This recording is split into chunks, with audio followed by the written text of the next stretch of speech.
And as you saw in the thumbnail, we are going to be making some automated farms.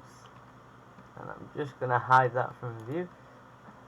And I have a few builds today.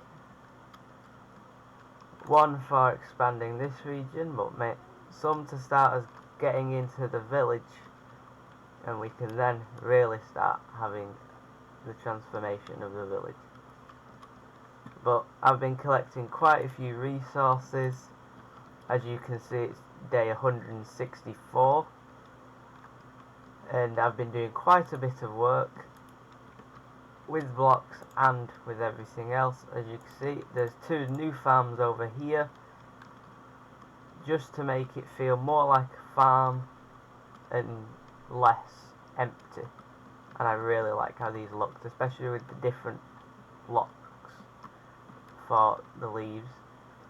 And I've got all these sheep, as we will be making a sheep farm with some inspiration from Flip's current series or survival series with his.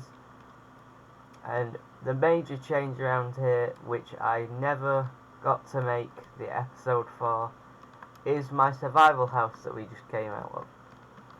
It's nice and simple, nice and good start, or simpler for me, and it's got nice little layers, a really nice table, copper golem in here for fun, old armor, original shield, and then a small but for now working storage system with a lot of diamonds, which I'm very happy about.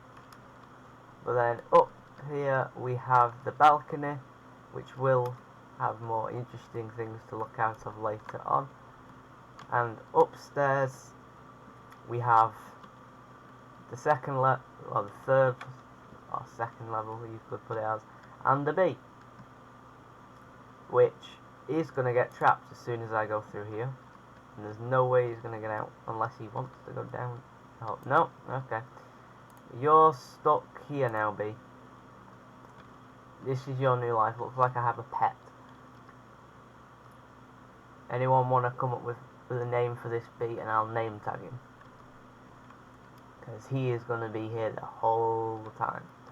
But then we have my little bedroom with a small window to look out over the farm, and it's going to be a struggle to get out of. Okay. And there's a nice amount of decoration, a very nice chimney, which I like. And we are going to sleep so I don't get blown up by any creepers. Come on. There's a monster nearby. The only problem with the day count, it blocks out all the mobs. Where is this thing? Oh god, there's a creeper. See what I mean? Let's go over here. This always works. I should use my bed upstairs, but I've been using this one now. Pick up. Okay.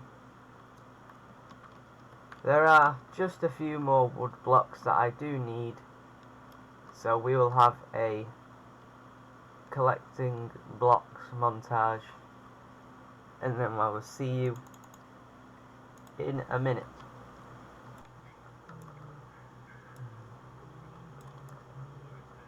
Well, for our first build, I thought we could start with the main thumbnail of this video.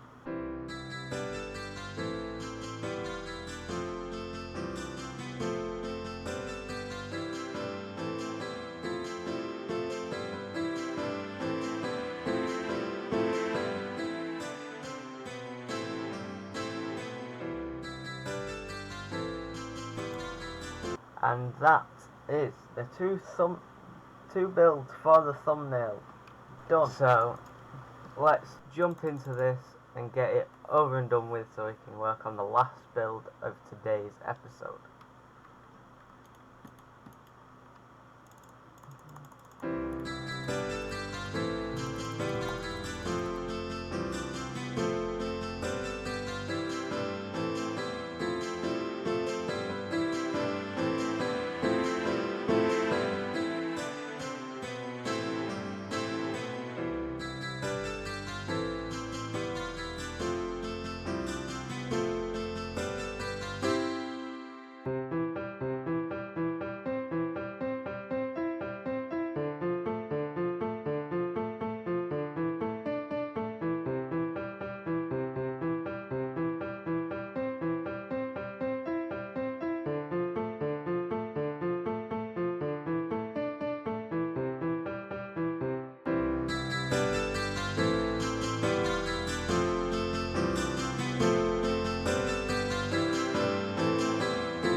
Well, we have finally finished the sheep farm. Probably the longest farm so far and the biggest.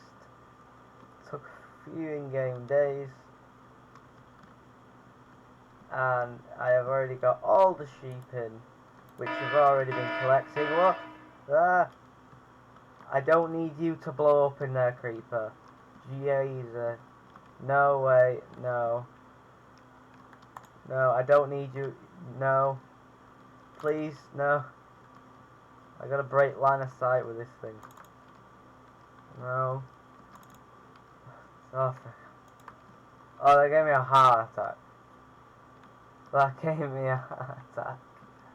Okay, as we can see, were put in first, so they are collecting more wool than the other guy. But every sheep is growing wool, getting sheared, and we're collecting wool for it.